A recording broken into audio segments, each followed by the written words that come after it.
Hi, this is Dennis with Second Chance Tackle. Today we're going to take on a Daiwa Whisker, the SS 1600.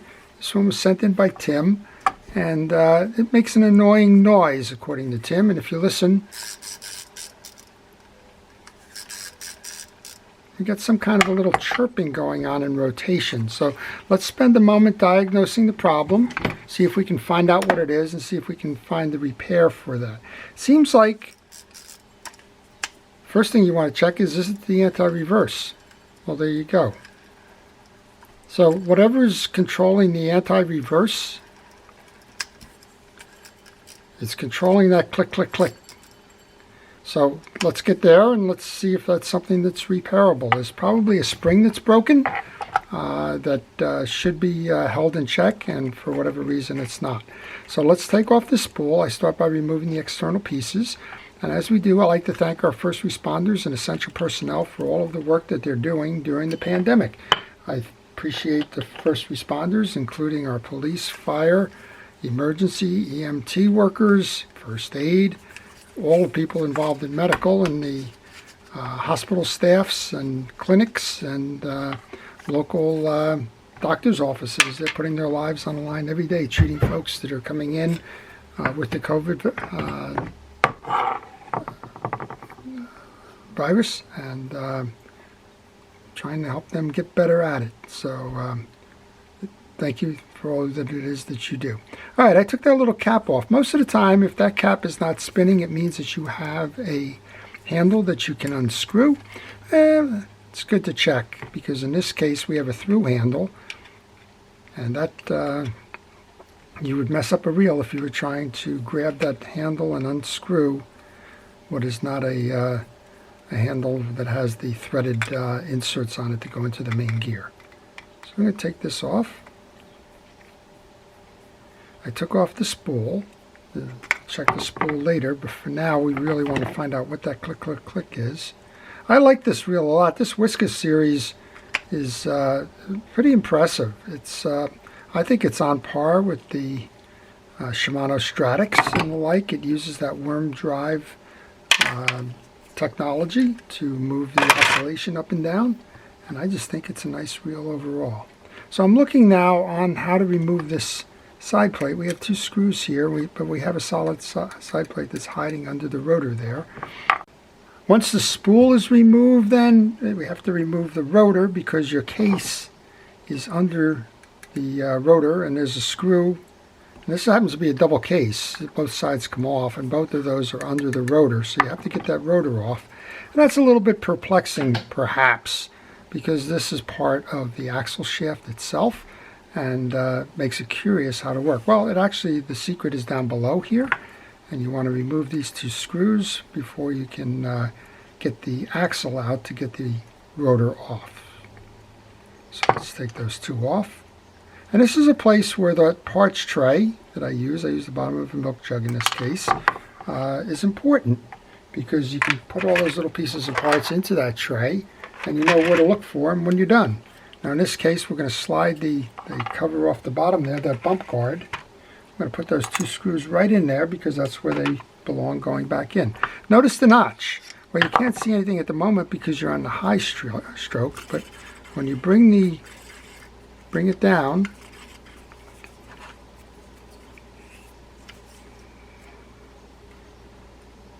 there you go. There is your screw for the axle shaft. So we want to take that out.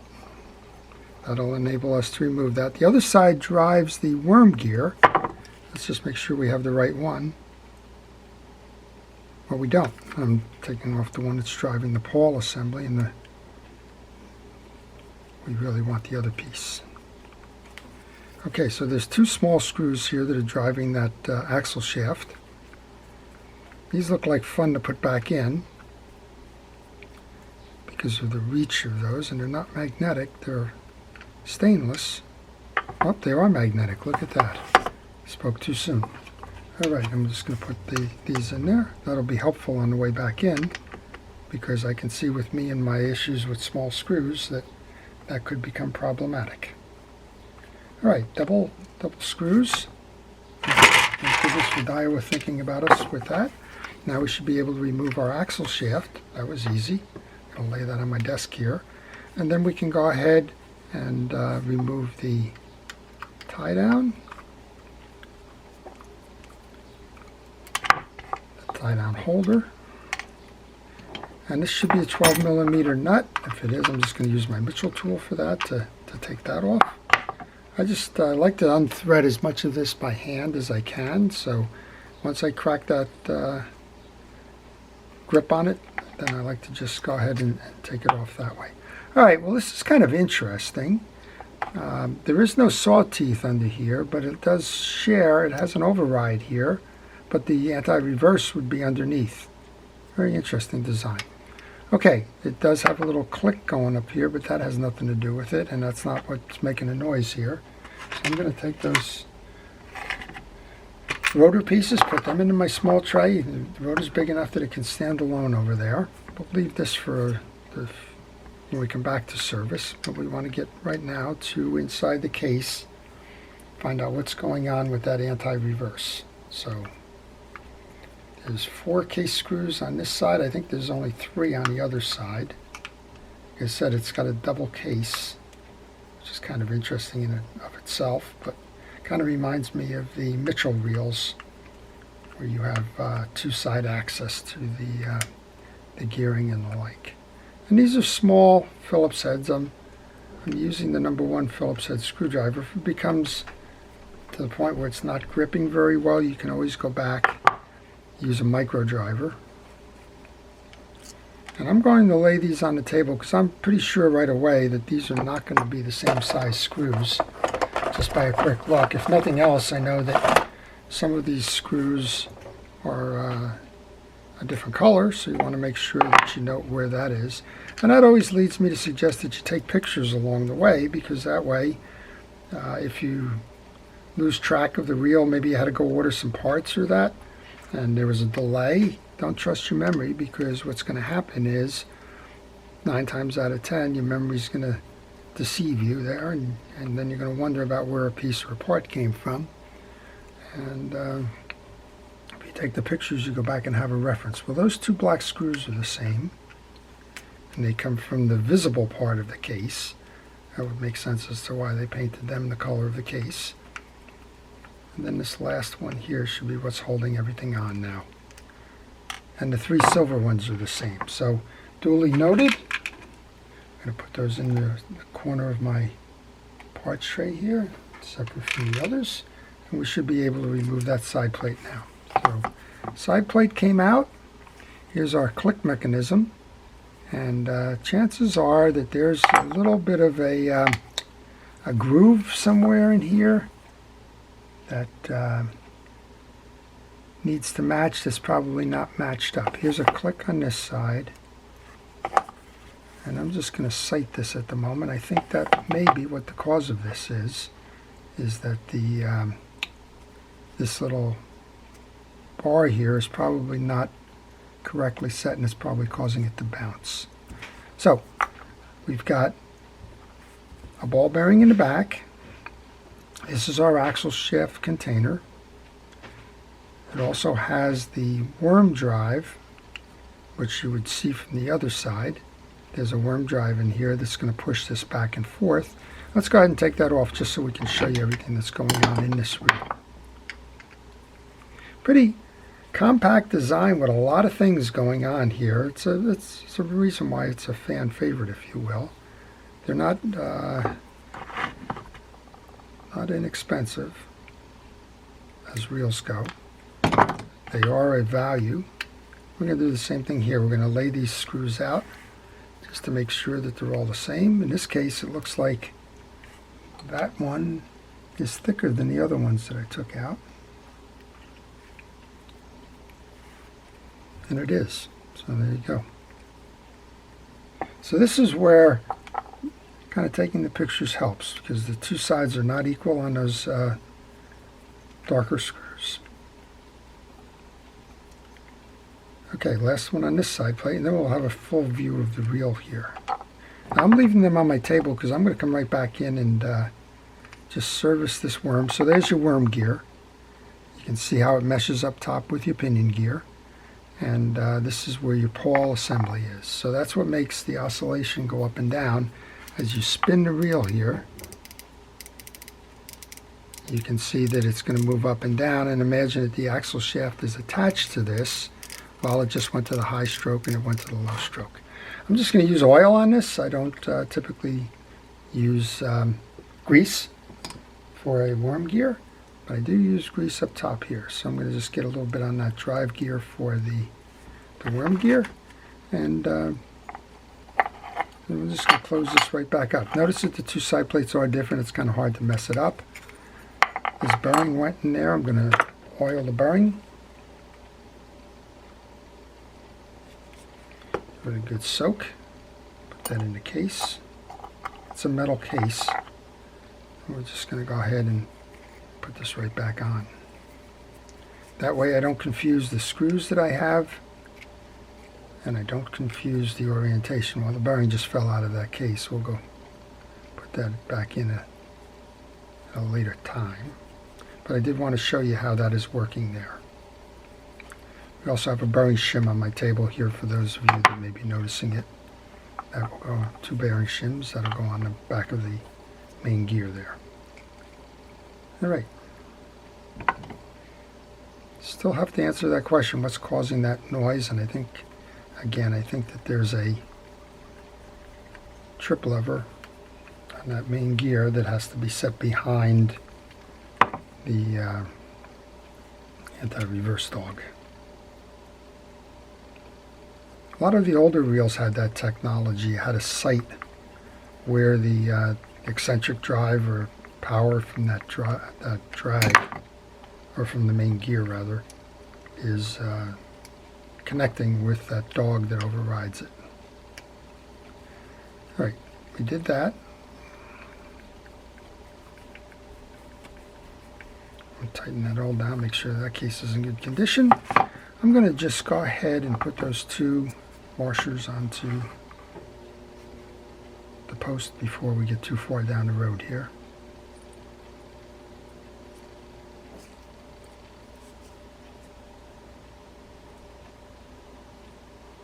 These center the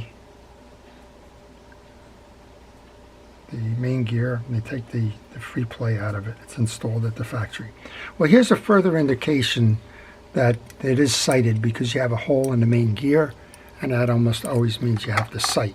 And what are you sighting? You're sighting this tag here.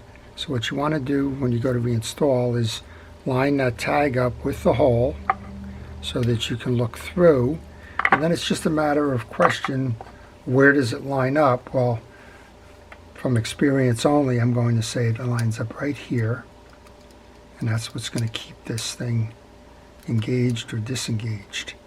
And then we have an override here, which is going to push down on that whole assembly just like that, and that's what's going to keep it free. And interestingly enough, up top, that's a drive for an override on probably a more conventional reel, which would have a dog mounted here into a click ratchet here. All right, that's we're going to just set this aside for a moment, because I want to pull that pinion gear and bearing and make sure that that gets serviced before I go any further. So if you like this kind of a video, if you have reel repair as a hobby, or even if it's a business that you occasionally need to check out something that maybe you haven't worked on, maybe one of your customers hasn't brought it in, then I would ask you to subscribe to my channel. Your subscriptions will help you, and it'll help me. For me, the more subscriptions, the more I appear in searches, and it helps folks find my channel. And for you, if you hit the notifications button, you get to see what I'm posting, and you can choose which reels you'd like to see and learn about. And I cover all kinds of reels along the way. Took the 3 screws out that hold the main bearing in place. We can just simply pull that out. Here's a view of what's going on up top then. We have a bearing. This is your anti-reverse click ratchet, and we have the pinion gear, which is driving the rotor round and round. And as I took that off, there's a little shim washer that belongs below. Just note the orientation there. Quick cleanup. There's just a little bit of extra grease that's worn away and found its way to the top here. The rest of this is clean. I'm just going to wipe it down with a towel. Then I'm just going to re-lube this. I'm going to use Penn Precision reel grease for this. It's an all-purpose fishing reel grease. I really not linked with any particular manufacturer. I find that the Penn grease works well, and it comes in big tubs, so that helps me. In case you were going to ask, it is Penn Precision reel grease. All right, we can just simply invert that now. I'm going to do the same thing I did with the side case bearing. I want to give it a good drink of oil there. We're going to put the collar on, put the bearing on, and then we're going to go ahead and reinstall this back in, making sure that it meshes with that little drive for the worm gear. So you look inside the channel and you make sure that you have it meshed.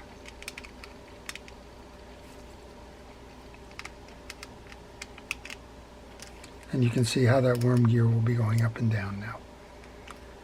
Okay, let's put those 3 screws back in, get those off the deck.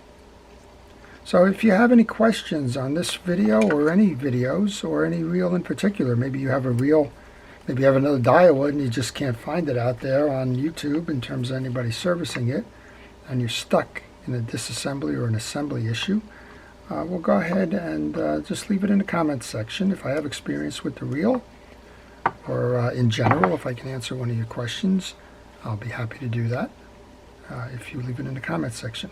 If you like the video, please indicate that as well.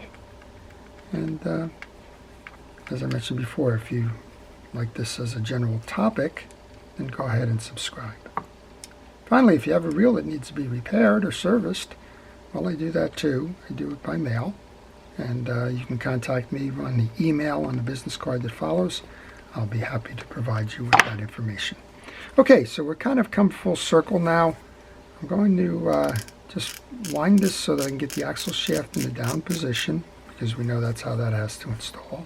I'm going to take that bearing that's been soaking in that fresh oil, and then make sure that this is all clean. It is clean. We'll take a cotton swab just to mop up anything that may have been rolled off to the side here. We're going to get new grease in. So if this is the issue, if that little click mechanism fell off, I kind of would question, how did that happen? Because once they're sighted and they're in there, then generally speaking, they're in there for good. So I don't know what's causing that, but we're going to find out if that's the issue. All right, to sight this then, you're going to look through the hole, and we're targeting this little ledge right here. And we want to see if we can't get the piece to the right of that ledge. Sometimes you can just look over the top of it, and let's see what we got now. Once we've installed the main gear, then it's time to install the side plate. Remember, this is buried under the rotor, so you can't get to the rotor without getting to the side plate.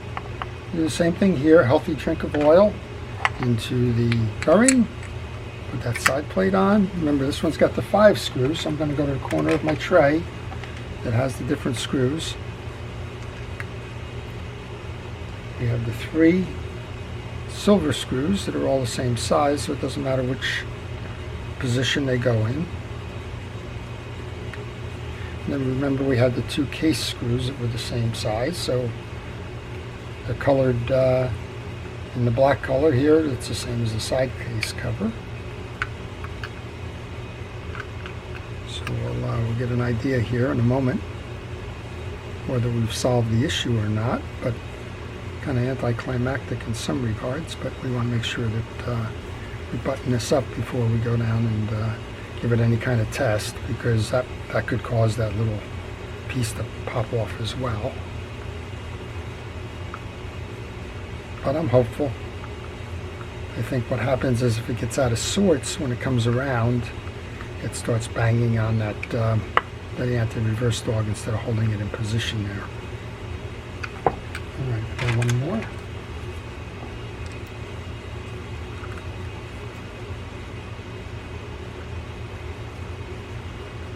So you get a lot packed into a 1600 size reel. Daiwa's got the weirdest sizings, and it's unfortunate the industry hasn't standardized on what is a big reel or what is a small reel or what is the right size for it. A lot of them do have like the 50 or the 60 nomenclature, which would denote a medium-sized reel, you know, either 50 or 5,000, right? An 8,000 would be a big one. 2,000 would be an ultralight kind of thing.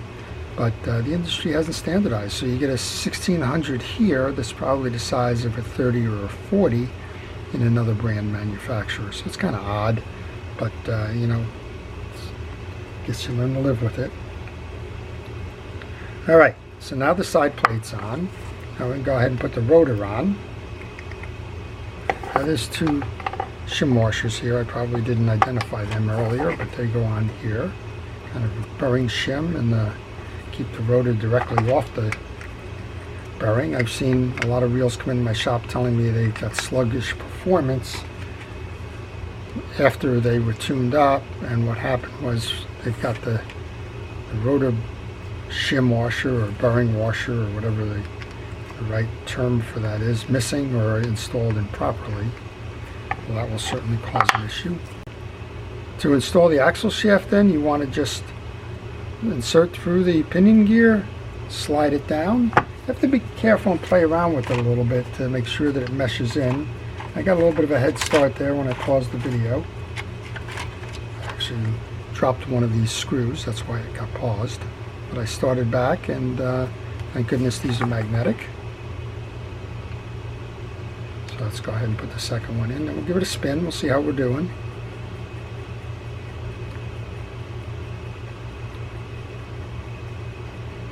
Let's give it a spin. Well, I'm not hearing it in that mode, and I'm not hearing it in this mode. So I think the initial diagnosis on this one is probably correct. We probably had a position issue there with that spring on the back of the main gear. Wow. All right. Always fun. Tim, I think we solved your problem. All right. We're going to take the housing now for that bump guard that also hides that little trick there with the axle, and put that back on. So if you have that Tournament SS, it's a beautiful reel. As I mentioned, it kind of compares with the Stratic. Stratic uses that worm gear drive as well, and solid performer, smooth. I like it. I had one of these a while ago, and I just didn't have a use for it, and I gave it to a buddy, and he just raves about it. So. Not a trash and treasure kind of story, one person's trash and another treasure, but I'm glad he's able to use it to give that reel a second chance. All right, we're going to put that handle back on. I notice as I'm looking in my parts tray, I skipped a step there.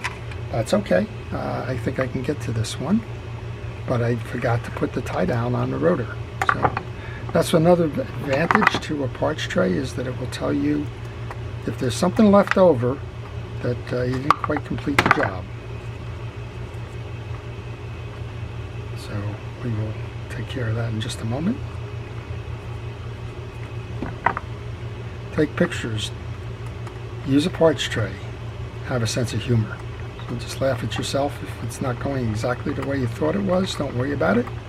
You've got time to correct it.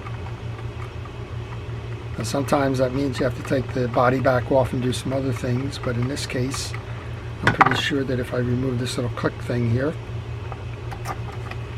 that I can slide the cover over the top.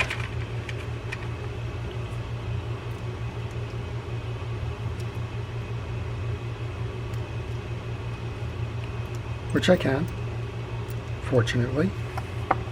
And we'll just kind of line that up this way. I'll go put that little screw that holds this in down. Unfortunately, this one is not magnetic. I'm going to use a little grease, one of those tips that I guess you learn over time. Use that to hold the tip so that we can hold the tie down together. We're good. There's a little shim washer that goes under that click mechanism. That's to tell you when your spool is backpedaling. That's what that clicker is about. And there's a spool height adjuster on there as well. Okay, we're going to take this and put this on. I'll make sure that it's tightened. There was another half turn there, or more. Now we're good. Put the little cap back on. And we know that it was making that noise before, and we know it's not making that noise now. And we're in anti-reverse mode, which is when it was happening. There you go. Good deal. All right, let's just finish this thing up by going up top here. We want to just make sure that our drag washer is okay. This is held in by a hex clip. So hold your finger on that hex clip because it is a spring. Bring it out. Hold it tight so that it doesn't shoot into the parts tray. Notice that you've got that little kind of click mechanism there, and you have a series of drag washers. Well, these are hard washers. They don't need to be, oh, they're leather washers. They do. Okay, so there's a series. Take a picture right where you are.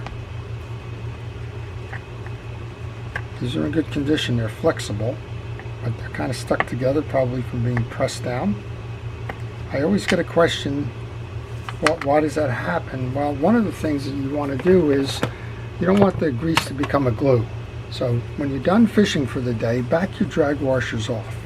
That's going to enable you to take the pressure off of them so that when the grease dries, it doesn't stick to the metal washers. Just a quick little tip there. Okay, I've just greased them up. I used the drag grease. There's a little bit of debris inside the collar here, so I want to clean all of that out. And now we'll just reinstall. So we had a washer down. We had a metal washer was next.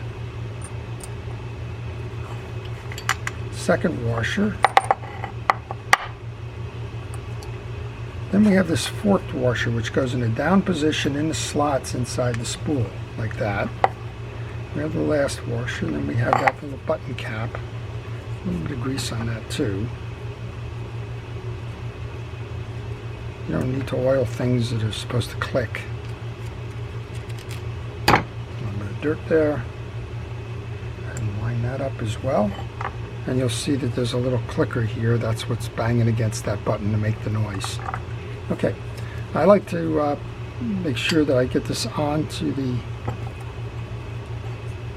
reel before I put the drag adjuster down. Before we do that, we want to grab that clip again, center it in the groove, wrap it around and get it stuck. Hold that clip, it can spring. All right, we've done that. Let's go ahead and center that on here now. We're good. Now we can use that adjuster.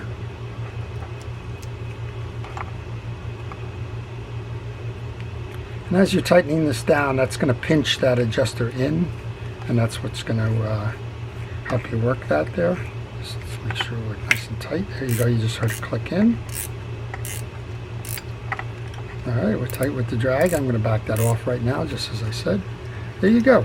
We have a fully serviced Daiwa SS Tournament 1600C that doesn't go click, click, click, click, click any longer. So I hope you've enjoyed that. This is Dennis with Second Chance Tackle. Have a great day.